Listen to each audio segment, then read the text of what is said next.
Off now. Welcome everyone to another episode of the Executive Insights on Product. This is live, but it's also going to be on YouTube as the other elements of the series. What is actually the Executive Insights on Product? So this is a series where we actually get business leaders in the call, and I do interviews, and it's a very specific focus here, which is, I think, something it's hard to get elsewhere.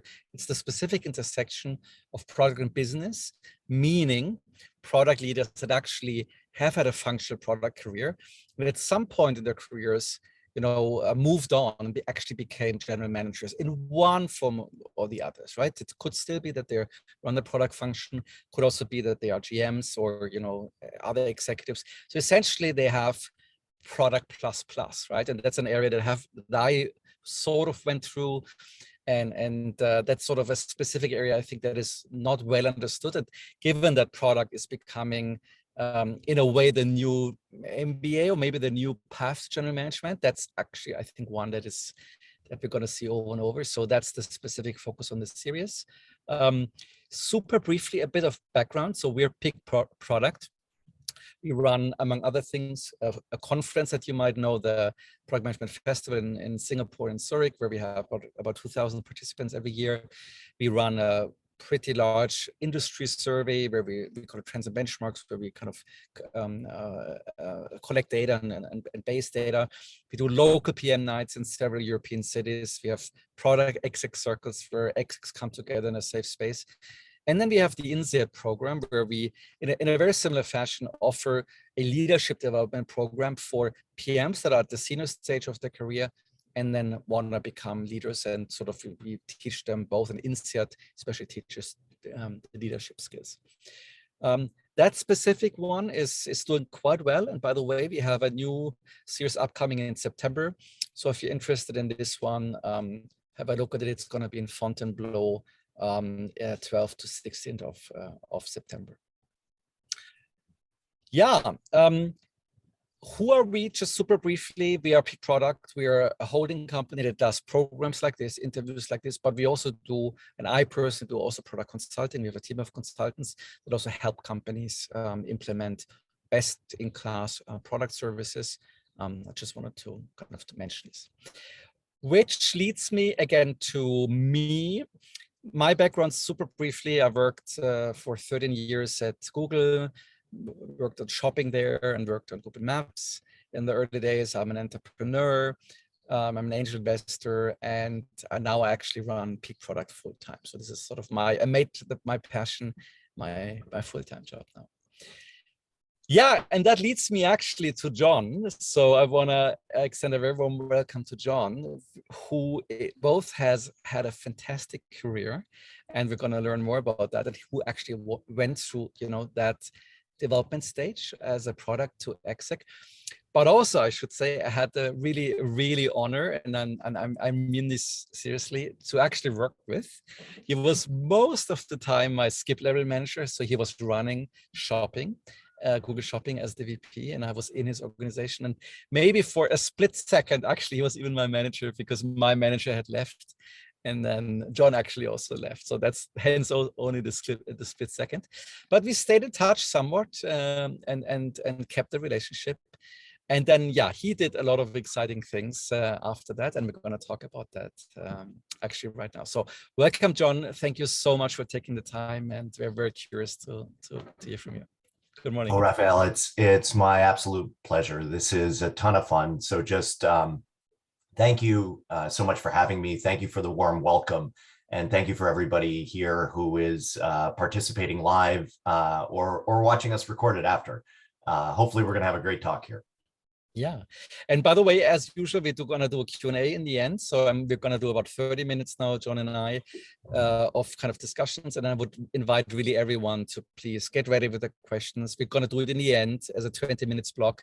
But yeah, please collect your thoughts, collect your questions. So maybe, Jon, as a starting point, just a 2-minute summary. Who are you?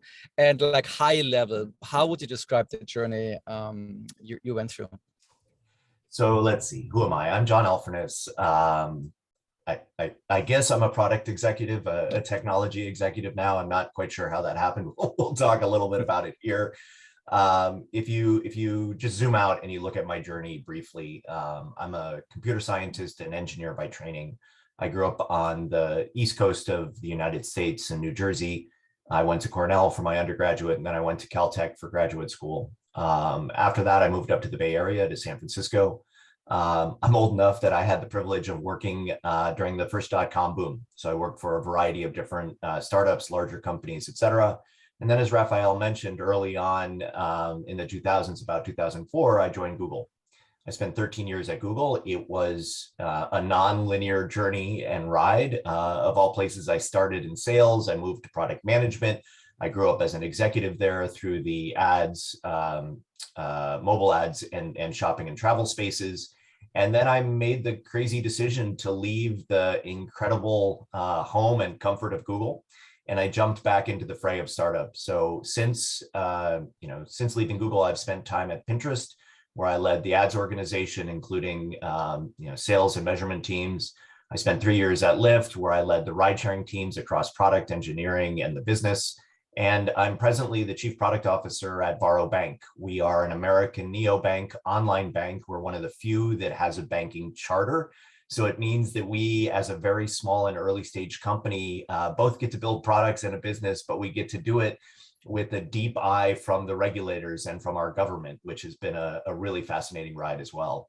So it gives you a little bit of a sense of my journey. And then at the same time, I'm a husband and I'm a dad to 2 kids. So been a fun journey and also juggling a lot. Yeah, thank you so much. Now, if we dive into that story, right? And since I said, the whole point of this discussion is sort of the safety of a functional career, right? And sort of becoming a better PM. And then, starting, already, I guess, of course, at Google, right, as VP, you are a general manager and you ran different functions. You were accountable, I know, for leaders in Google. But then, of course, the other roles. Generally speaking, 2 questions to you. How would you describe that change from a functional career and then to a general manager career? Question 1. Question 2, of the different companies in broad strokes, how did that differ between the companies, that journey and that general management responsibility? Yeah, first of all, I think the community and the world needs to thank you. I think we need to have more discussions about what is product management? What is product management in the day and era of 2022? How is it similar to general management? Where is it different? One of the topics of conversation that I end up having quite frequently now that I'm outside of Google, and I talk a lot to CEOs of startups, mid-size and growing companies, is this balance between collaboration and sort of direct line of control, or having the functions or teams underneath you directly as you would in a GM style. And I think in a lot of ways the leadership feels pretty similar, but there's a bunch of big differences and a bunch of work that you have to do that's very different as well. Let's see if we can pull out a few examples. So at Google, where I learned to be a PM, and I've come to learn after leaving Google that it's not the only way to think about it, but it is, Google's vision of PM is what I was built on. So it's what's firmly locked in my brain.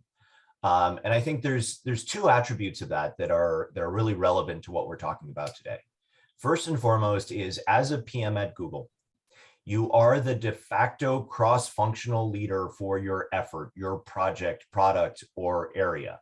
And, as long as you are a decent leader, as long as you can inspire, provide vision, direction, and plans, people fall in line behind you. The functions really do just line up, and it's not that difficult. It's not like you have to wrangle or pull teeth or bring people along on the journey. They literally just follow. It's not that way everywhere. I've definitely learned that. And, I've seen at other places collaboration be much more difficult. And that's where we've started to think, more from GM structures that can then, I think, move back to being collaborative once you get those working relationships sorted out. So the first is the difference between, true, direct line management and collaboration. The second thing that I think that really set me up at Google and pertains to this talk is Google's focus on the business, at least for those product managers who own things that can directly impact the business. Very early on in my career, almost before I became the product manager at Google, when I was still in sales, I was thinking about how to unlock monetary, financial, business value, both for Google and for our partners. And you can see it in my journey too. So from sales to product management, what was I doing in product management? Well, the first few things that I did was products for partners, ads for partners. Then I started working on Google's ad stack itself. And one of the things that I found that I really enjoyed, and it really has directed my career, it's still the same kinds of things that I do today, is using the North Star of a business goal to ultimately drive your work, your team's work, the products that you build, and the way that you kind of bring users along on the journey as well. So when I got to Pinterest, for example, I assumed that I knew how to be a product manager, how to be a general manager, because I knew how to do this at Google. I think it was maybe not even within a week, but within days, I went to my boss and I said, how the hell do you get anything done here? It's chaos and nobody wants to listen to you. So very quickly, I realized that I had to relearn a whole bunch of skills, that what I had learned at Google over the last 13 years was very applicable, but a lot of the specifics went right out the window. I realized that I relied on an awful lot of processes and just way things worked at Google that simply didn't work that way in other places. I can go on and on about this, but I think the other really interesting thing that I discovered when I was at Pinterest is people tried to tell me how Google worked, or what it was like to be there, or the way that Google thought. And I have to admit, I think 60 to 70% of the time, they had it completely wrong. So it's just something for us all to keep in mind. I think we paint pictures of what experiences work and how to work is like at different companies and establishments, but oftentimes we get that wrong. So ultimately, Google was able to bring forward the spirit of collaboration that I think worked really well. You could retain these functional leaders, but it was a very special setup in my mind. I think it was a unique situation because of how Google had grown and the unique folks that Google had hired. More and more, I find outside of Google and probably growing inside Google as well right now, at least from what I hear from some of my friends, silos form.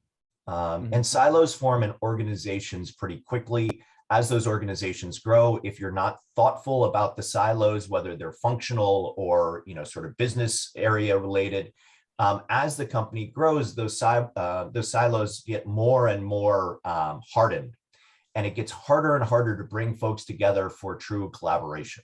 And oftentimes you'll see what looks like alignment at the top of the company, but as you start to work down through the layers of employees and you get down to the leaf nodes and you ask folks what they're working on, you see massive disalignment. Let me give you just one example here, and then I can go back to you, Rap, for more questions. But when I got to Lyft, so I had mentioned earlier that I always think about a North Star, and I tend to think about a business North Star.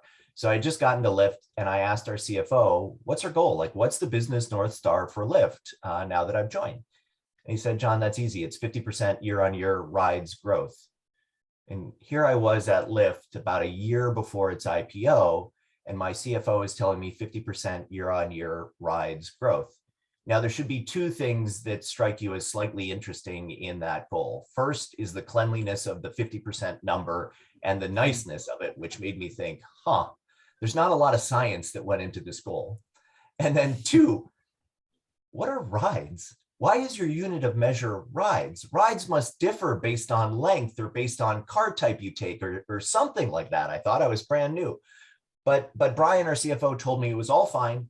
The teams were aligned on 50% year-on-year rides growth. So I went to go talk to my teams. I was running growth at the time. So I went and I talked to the driver team and I asked them, what are you pushing on? Oh, we're driving 50% year-on-year rides growth. Okay, that's awesome. And then I went to the marketplace team. They told me the same exact thing, 50% year-on-year rides growth. But when I asked them one layer down, well, marketplace team, what kind of rides are you growing? Short rides. It's easier and we can grow a lot of them. So we'll get to our 50% goal a lot quicker. Okay. Driver team, what kind of rides are you driving? Oh, well, it turns out that we did some analysis and it shows that longer rides are much better for our drivers and much more profitable. So we're working really, really hard to drive long rides. We may not get to that 50% goal, but we think that we're going to bring more value back to Lyft. Immediately, I saw this disconnection in the silos. And this comes back to your point, Raf, of how do we see GMs versus PMs? How do we collaborate versus have more of this direct line management? And how do you kind of think about the two? A lot depends on the environment, the way people have been working. And you can see this as you go and you meet with folks further and further down in the organization. I should pause. I could go on forever. No, that's great. If you compare again high level the different companies and their perspective on PMs, on their perspective on GMs, like this intersection, do you think with hindsight they had a similar understanding of that interface between GM and product, or were they vastly different? I know you were socialized in Google, of course. Yeah. Any perspective on that? You know, it feels to me almost like everybody's figuring this out on the fly. If any of you ever have that feeling that you kind of think, man, somebody must have done this before, but I'm going to invent, I'm going to invent some process here. It ought to be okay. I think don't feel bad, right? I think it's the way a lot of folks operate. It's the way a lot of executive CEOs have been operating. I don't think there is a single way to think about GM or PM. Even if we just look at a product manager, I have had so many conversations about whether product managers need to have an engineering background, don't need to have an engineering background. Then I've had conversations about whether we should have a special class of product manager that represents technical product managers. Got into Lyft, and this is one of the first things that I saw, right? I started by running growth, and then I grew to run all of ride sharing. And there were all of these PMs that were sitting in other orgs, like in the engineering and infrastructure team. And I thought, well, why don't we bring them into the broader PM fold? Oh, no, John, they're technical PMs. Now, personally, I don't see those kinds of discrepancies or differences. Like for me, the way that we think, the way that we problem solve, the way that we lead teams is what brings us together as PMs. But everybody does have slightly different takes on this. The way companies approach general management, I think, is really the same way. Where do we bring those teams together? How, do we actually have these functions sitting under a general manager, or do you continue to mix roles, functions, sort of mixed media organizations as you go down further and further? A lot of companies, so let's see, Pinterest had a strong point of view on what a growth organization looked like, but they brought their growth organization together from a collaborative point of view. There was a growth engineering team, a growth product team, and then there was data and data science that helped that growth team. When I got to Lyft, it was very different. The fellow who preceded me in the role of growth was Ron McAvey, who's one of sort of the growth pioneers and had spent a whole bunch of time at Facebook. So his point of view, in order to get this stuff to work, they all needed to report to him. So somewhat obnoxious, sorry, Ron, if you're watching this, but he went and he grabbed organizations throughout the company and told Logan, if we want this to work and we want to be able to grow the business at the speed that we want, I need user acquisition. I need driver acquisition reporting to me. I want all of these funnels. I want onboarding. And so he built a very siloed general management organization to get that done. I picked that up, made it work for a while, but I had growth marketers sitting underneath me and I was a product manager. So what we then did is I took my growth marketers, I gave them back to growth, and we built collaborative processes and interfaces to bring that growth team together with my product team on the growth side of the world. We thought about how we built platforms too, so that the growth marketers could leverage those. So lots of different ways of looking at this. Companies will approach it from a lot of different ways. And I think the critical thing is to be flexible and to make sure that you're bringing these product management skills to bear around leadership, around setting goals and visions, and really collaborating, bringing everybody together, whether they're sitting underneath you or whether you need to build collaborative processes to bring them together. That flexibility is really critical. Okay. Got it. Thank you. Maybe one more question about you and sort of your personal journey in all of this. This might be a naive question, but was it always clear to you, like when you look back now 10 years or 15 years maybe, that you wanted to become a GM? And how did you think about that? Was it a career goal? Was it a skill set thing? Yeah. When in your mind did you want to become a GM and not, and I'm saying not in quotation, not the best PM maybe in the organization, or maybe just prove on that dimension? I don't know. I wonder if in the audience, anybody has sort of sketched out what they want their career to be. And their career has followed that sketch one-to-one. It's not me. I can give you a little bit more color. When I grew up, it was the 80s, and I started playing with computers really early. I started programming in 4th grade, and by 8th grade, I was writing software to help me design games. Mm-hmm. When I grew up, I wanted to do computer graphics for a living. I wanted to work for Silicon Graphics or Pixar. I wanted to do real-time or offline, photorealistic, non-photorealistic. I played with all of this stuff. And then at some point I fell into Google because I needed a job, and I started playing with these business things, you know, these products that could generate money, these online, you know, ads experiences, commerce experiences. And I think for me, the through line is really problem solving. I love problem solving. And for me, it's the integration, the importance of being able to move the critical numbers for a company or a business that got me really fired up about being more of a general manager, right? Mm-hmm. And like we talked about earlier, as a PM at Google, you own the business. So you were effectively a general manager. It was kind of lovely. You just didn't have to deal with the administrative baggage of managing all of these people and all of these cross functions. And for those of us who now lead large teams and have done so for a while, I got to say, it sounds quite pleasant. But it's, like I said, it's really rare, it's really unique, and I don't even think it works well at Google anymore. So I started to realize that to really be able to get my arms around the products or arms around the problems that I wanted to solve, to be able to drive those business problems, you couldn't just own the product, because there were too many other people sitting around me that would maybe drag pieces of my organization or focus and energy in different directions. So if you have that really tight alignment, I think at the top of what you're doing and why you're doing it, you can make it work. But especially in smaller companies, as the product leader, I think you very, very quickly see the both positive and negative impact of all of the other leaders around you with respect to the goals that you're trying to achieve from the product. And for me, this has been a massive learning experience, Raphael, because at Google, like I said, it just worked. But at Pinterest, it really didn't work. I was dealing with an organization that was trying to move a metric from 0 to 100%. And we expected that when the metric got to 100%, we would have doubled the ads revenue. But we were at 60, 70% of moving that metric, and we hadn't moved the needle on monetization at all. Mm-hmm. It was ultimately an alignment issue between product engineering and growth. And it was one of those things that as a leader of the product ads and the sales efforts, I couldn't get my arms around engineering and growth to really turn the company in the direction that we wanted. And I found that particularly frustrating, which is one of the reasons why I left Pinterest. But in hindsight, I learned patience, relationships, bringing people along with you on the journey. I probably could have had more impact there.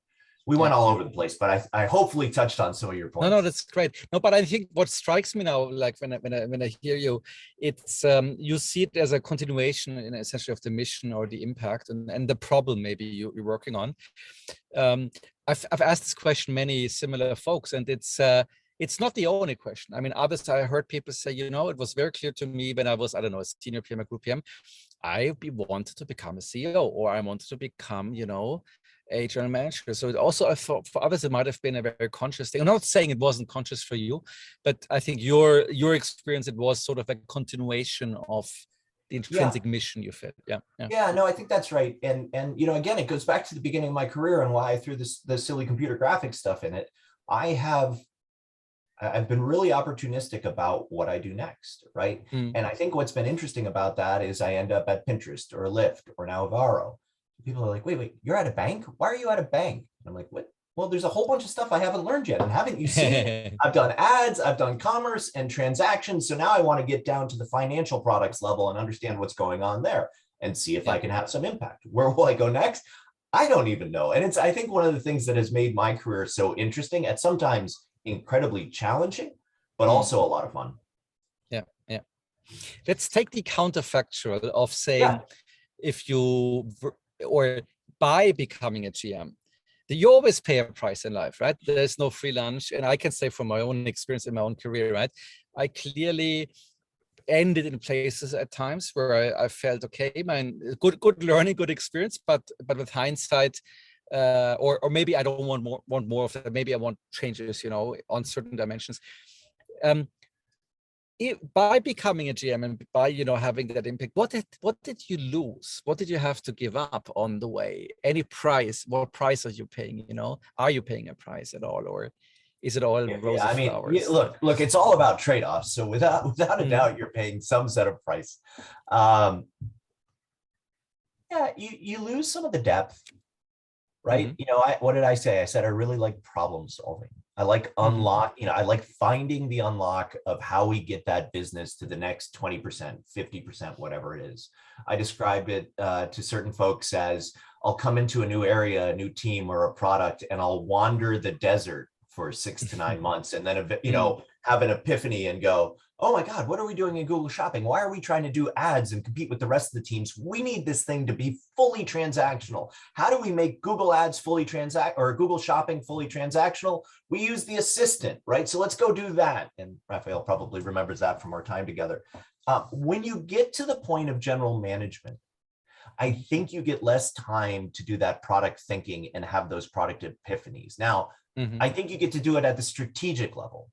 So what I've shifted to is, instead of unlocking the products, the technology, et cetera, it's unlocking one level above, which is, okay, we have this business plan. We have these costs. We're making this much revenue. We have this much money left in the bank. Our teams and our people cost us this much. We're working well together or poorly together because of X, Y, Z. What should the company strategy be? What are the company's priorities in terms of unlocking the potential of everybody now in the company to get us to where we want to be?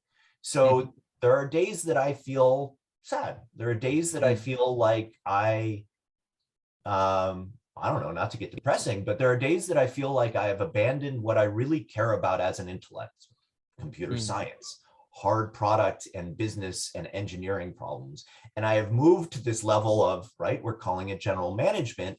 That was the very thing that as a kid, I never wanted to get into. I had all of these friends. Again, I lived in New Jersey. My dad was a researcher at Bell Labs. So obviously that gave me a little bit of my DNA, but a whole bunch of friends had parents who were taking the train into New York every day to be a business person. And I was like, that sounds awful. I don't ever want to do that.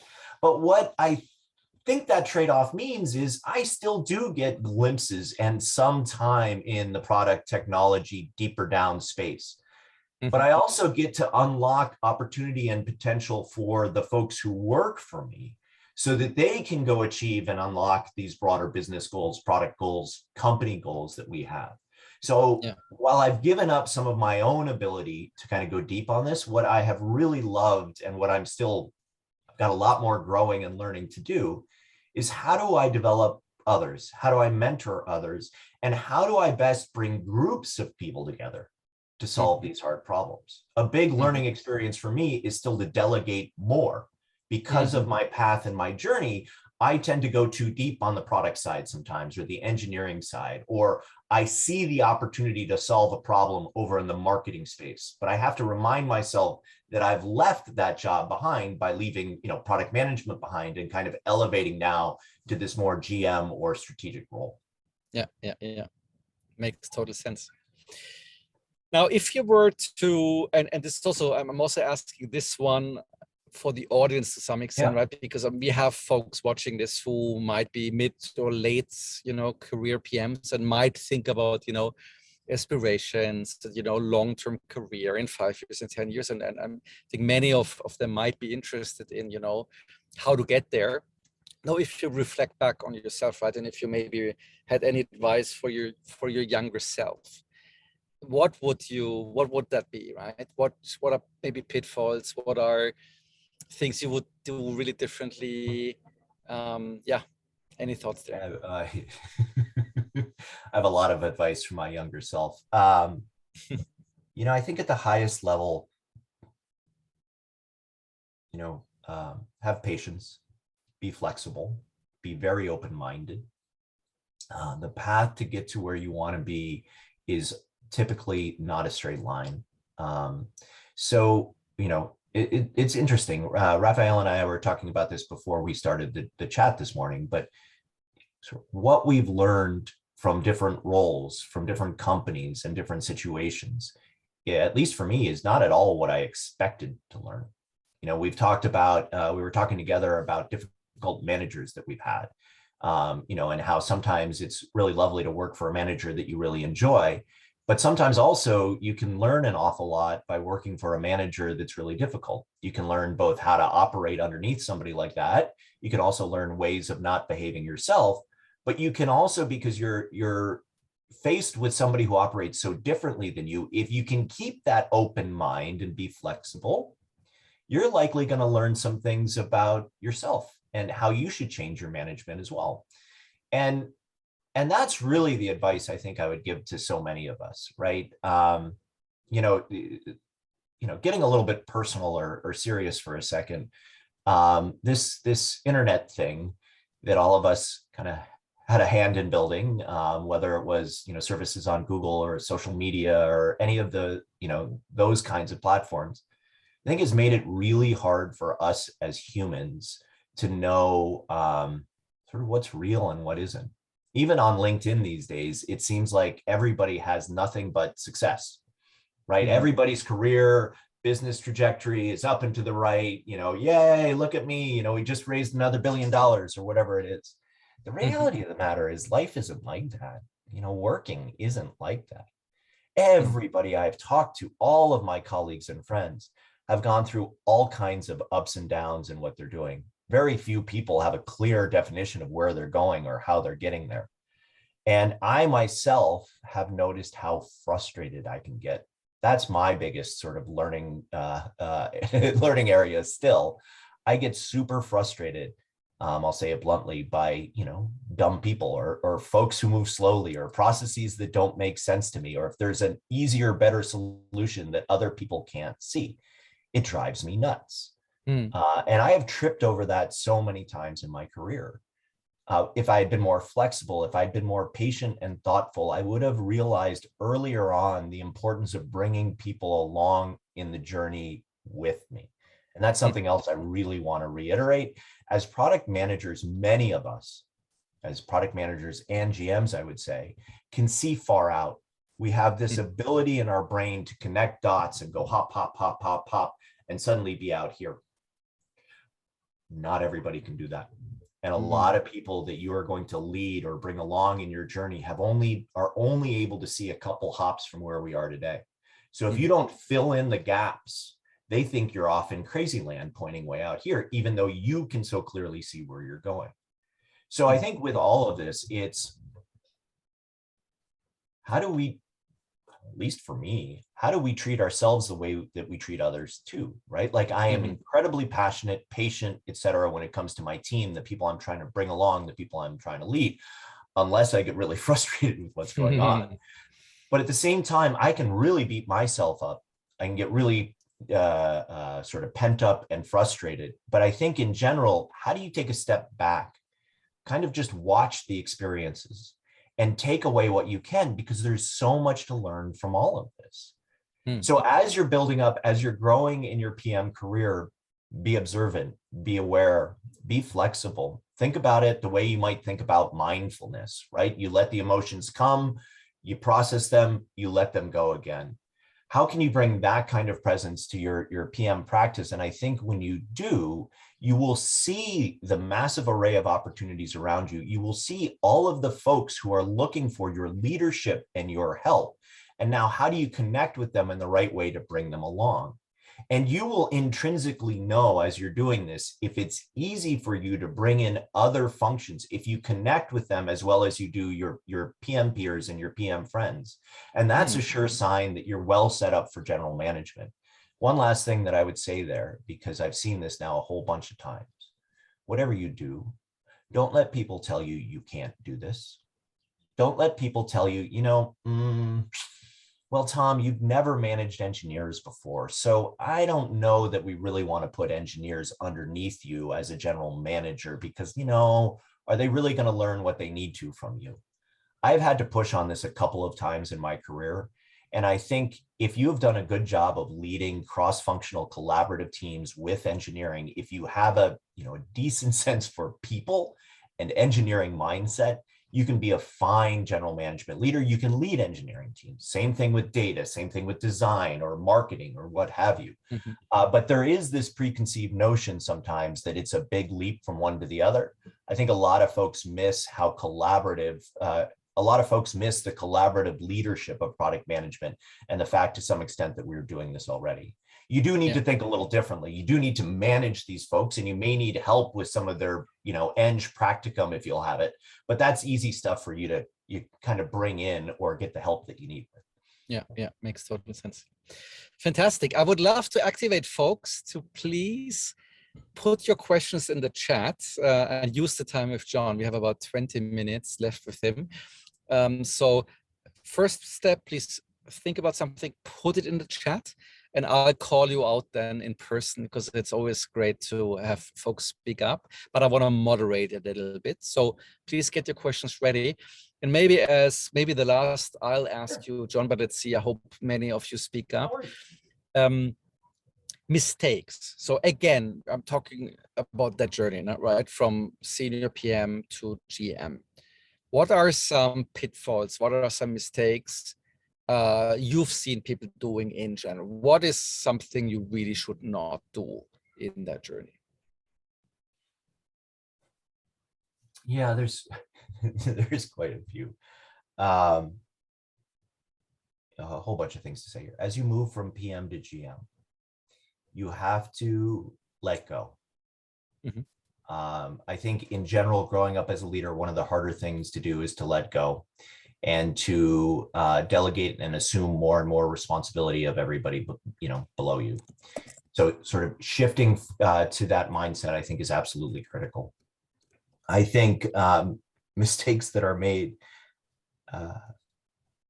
one is almost connecting too many dots, assuming that functions and sort of the way that functions operated from a previous job are going to operate the same in a next company, place, etc. The names are going to be the same, but there are going to be so many differences underneath, whether it's a product management team, an engineering team, a data team, an operations team, etc. So I think it's critical to get to know the people. I think many times as senior leaders, we sort of skip the process of really getting to understand the teams. We maybe understand our directs and our leaders, but we don't understand the individuals that are, that make up these teams that well. So I tend to go through listening journeys, listening tours when I join companies to really understand what's going on and how these teams are working and what's different than what I've seen in the past. Oftentimes I get the best information, unvarnished, pure, honest, from the folks lowest in the organization. My directs, my leaders will tell me everything's going fine, but when I go 3 or 4 hops down, I find complete chaos, and I can kind of find that everywhere. Connecting with them, providing the empathy and the sympathy, letting them know that you're listening, I think is quite helpful. And you can almost put a squeeze on the problem because you can kind of start from the bottom and the top at the same time. I think the same thing is assuming your teams or your functions are the same, is assuming that your executive leadership team thinks or operates the same from company to company, or that your CEO thinks or operates the same from company to company. It's simply not true. And there's just vast differences between at least what I've seen across Pinterest, Lyft, and now Varo, and how to operate in these situations. The biggest mistake I made at Pinterest is that I didn't adapt or change my own behavior or way of thinking fast enough. I had assumed, you can tell that it's still ground into me because I still believe it's true, even though it clearly didn't work for me. I assumed that by bringing the best of who I was and what I had learned to be at Google to Pinterest, that we would succeed. I assumed it was what Pinterest wanted. But Pinterest operated very differently. I think it was much closer to more of a Facebook culture by the time I got there. So by bringing my full Google self and continuing to just press on that at Pinterest, instead of bringing people along, I started to create friction and conflict. And then once I noticed that, instead of pulling back, I kind of continued to push in that direction because I believed so strongly that it was the right direction for the company because I had learned so well from the past. Now, I might not have been wrong. It might have been the right direction for the company.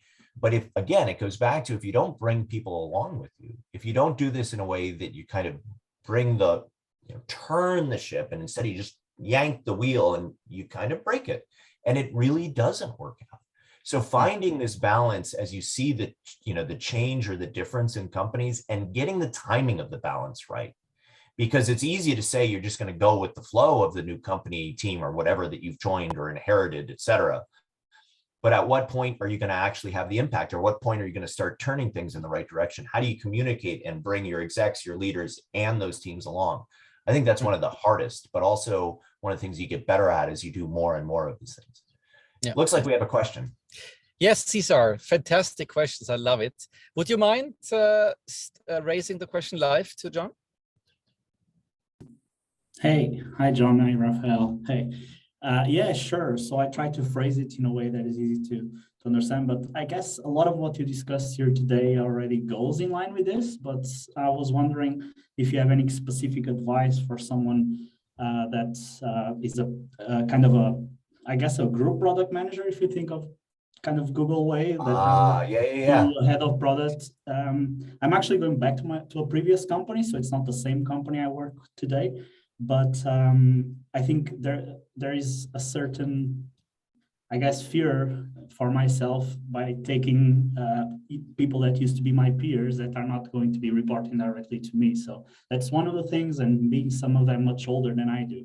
So I'm like 34 now, so there. No, this is great. This is a great question, and I think it's going to happen to a lot of you out there, a lot of us. It's happened to me a bunch of times in both directions, actually, right? So I have, led people, or I've worked with people that I've then led, and I've been peers with people that have then been my boss. The latter is easier because I think you just get to throw things at your new boss. Sorry, because you're now in this situation. I think you're right to ask the question, and you're right to be thinking about this thoughtfully. That said, you're given the position, you are the leader because you are the leader. So have the confidence, know that this is the right decision, but be respectful, incredibly respectful, especially of those who are your peers, those who have longer tenure than you. So some of the things that I try to do, I somewhat thoughtfully will bring those folks into some conversations that I might not bring the entire team into. I, in one-on-ones, will ask them for their advice, their counsel on certain things, right? It will show them that even though I've been elevated to the manager, I am still very respectful and thoughtful of their points of view, their opinion. I will, if there's interesting projects, strategic work, et cetera, to hand out, I will tend to lean on these folks more. And this is from the point of view of going from a couple of PMs to now a whole bunch of PMs in a head of PM type role. So I think there are a lot of ways to balance and to give these individuals this feeling that, look, I'm your manager now, but nothing has really changed. And you're still, what I try to sort of flip it is you're still the superstar doing the rock star PM work. And I've now been elevated to this manager where I'm going to help us all come together, but I use the word help. And there's one other thing that I could say here, which is, there's this concept of servant-based leadership. And really, that's the way I try to approach it, especially like at Lyft, I shifted from being the VP of growth to running all of ride sharing. And that sort of silly story that I was saying earlier about whether or not we want to put engineers under PMs and how to think about it is exactly what happened to me at Lyft.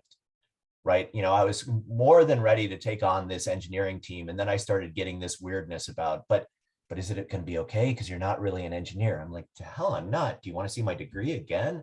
And as soon as the engineers came over, I did everything in my power to sort of lower my stature and make sure that they continue to understand that they're running the show, because without the engineering leaders building this shit, we've got nothing. Right. So what is it that you all need from me? I'm here for you. And immediately they brought up real concerns that hadn't been addressed. Jon, It's sort of weird, but engineering at Lyft, we feel subservient to PMs. We don't have the same forums that you do. We don't even really talk about, wait, what, really? Okay, look. We're going to build Eng forums now where you can present your work and broadcast out to the company. We're going to do all of these things that clearly are putting you on the same level playing field as PMs. What else can we be doing to sort of develop your career? Those are the things that you're going to look at now that you're leading all of these product managers. Those are the things that you'd look at as well if you moved up to a general management position. Hopefully that helps, friend. Lots to think about, but it's long. Welcome. Thank you very much. Thank you very much. We have two fantastic follow-up questions. I would love to get to those. Sarika, if you maybe would be comfortable to speak up as well and ask live. Yeah, sure. I'll ask the question. I think your connection is not great. Don't worry. Yeah. So my question Don't is worry. something you said. I'll ask the question. This has been a very engaging discussion. Thank you. I'm a principal PN, and I think, John, you can read it, right? You see it in the chat window.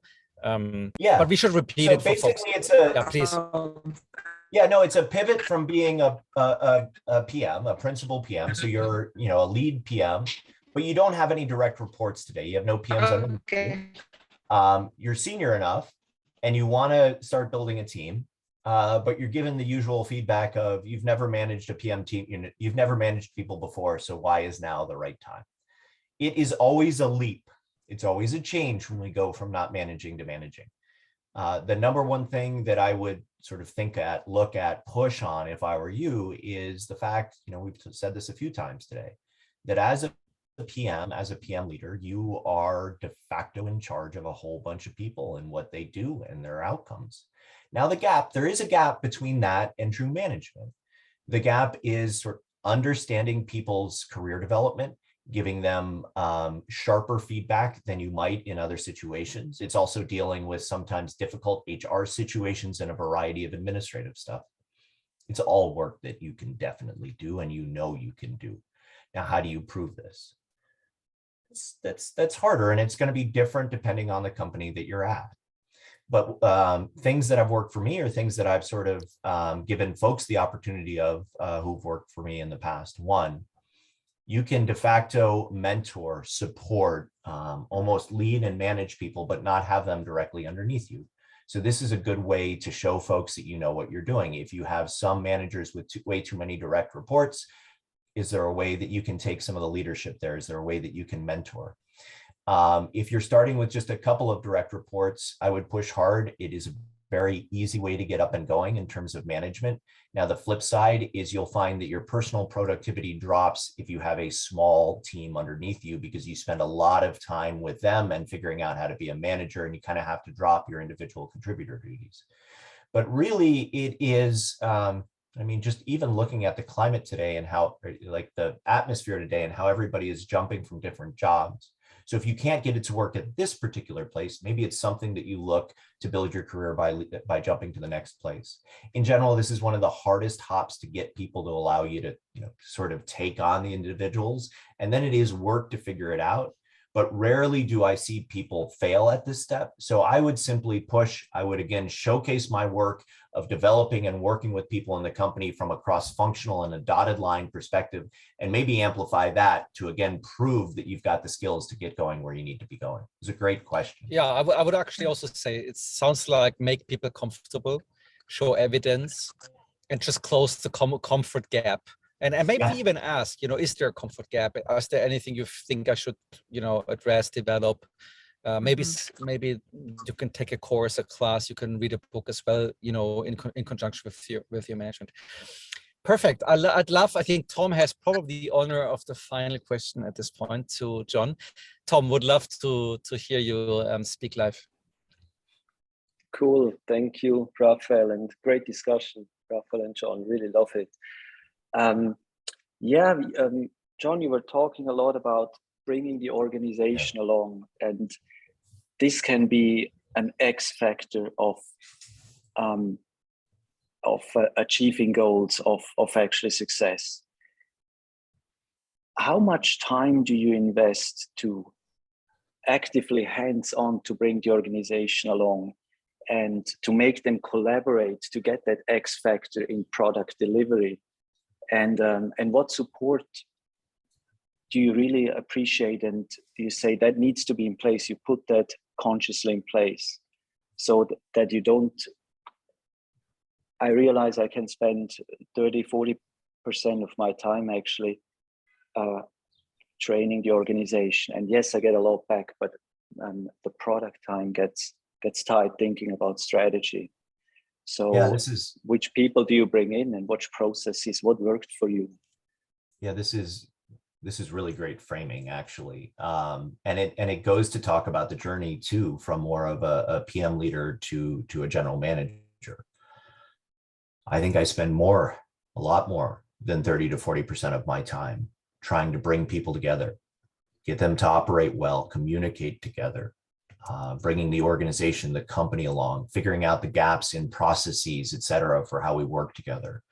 Let's see, if I go back through my career and my journey, I didn't, like I kind of hinted at, I didn't have to do this stuff that much at Google. It really became clear at Pinterest, where I kind of failed at it. And then at Lyft, where I think I did a really good job, starting as VP of growth and building out this integrated function across product engineering, product operations, and the business. Nobody had done this at Lyft before. And it was because we had those functions. It's because I spent a year, if not a year and a half, building up this organization, getting a revenue function underneath me, product and engineering lined up, telling people finding ways to get people to work together, building these aligned roadmaps. And so I spent so much time getting those processes right. Now, some of the things that helped me along the way, right? I am the worst when it comes to planning, organization, and all of that stuff. I just suck at it. It's just life. So I've figured out tricks that help me. I need an executive assistant or I die. And right now, just to be transparent, at Varo, I have like 1/5 of an executive assistant and I am dying.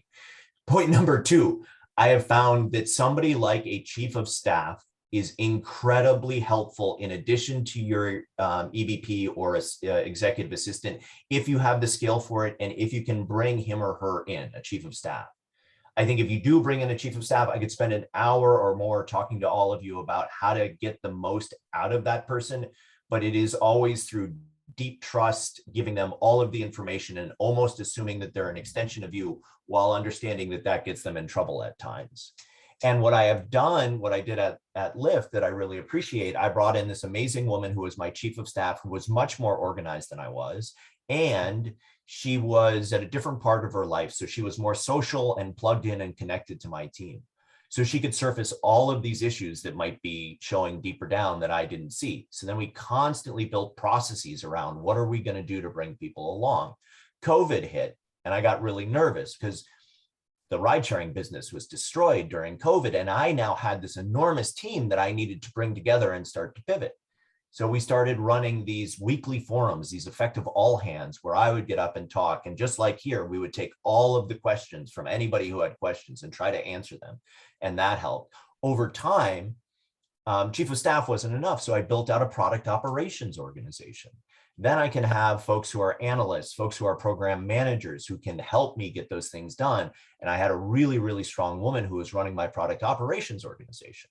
And at the same time as I'm building this out, you can also see the dot connection between being more of a PM leader now and being more of a general manager, and how am I thinking about what I'm doing in general management.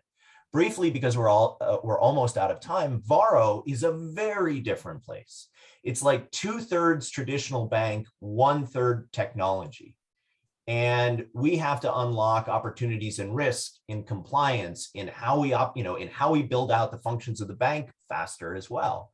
And it's so different than Lyft that I haven't figured out all of my support structures yet, right? I haven't figured out how to build a product operations team. I don't have a chief of staff. So what I do in these situations is I build friends within the organization broadly. I'm, collaborative and I'm thoughtful.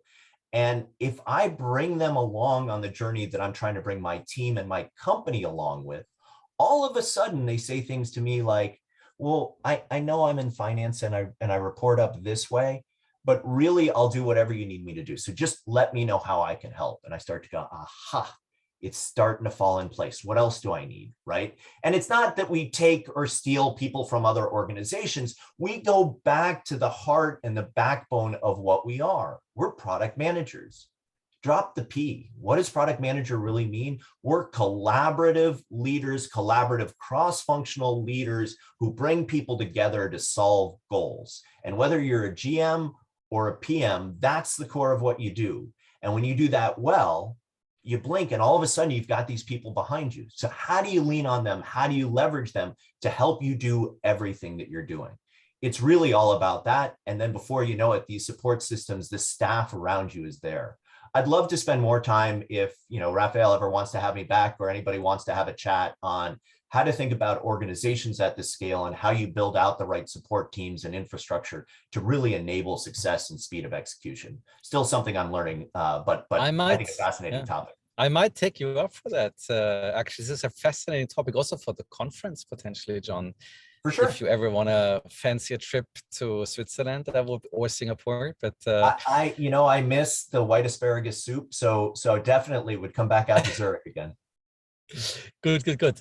Listen, this was wonderful. So big thanks. It's one of the most inspiring sessions we had. Thank you so much for also the personal touch to it and the personal learning. I want to just close with that. Thank you again for your time. This was wonderful. And the final thing I want to say is we're going to have another session. We're going to do this monthly. And actually next time we're going to have Jen Liu, who is the SVP and head of product at Lattice, another scale up, pretty impressive company. So please mark this in the calendar and register as well. And I hope to see many of you there. I hope to see many of you at the conference and in the several other formats we have. So again, John, thank you so much. Thanks everyone. I tremendously enjoyed this. Thank you so much. My pleasure.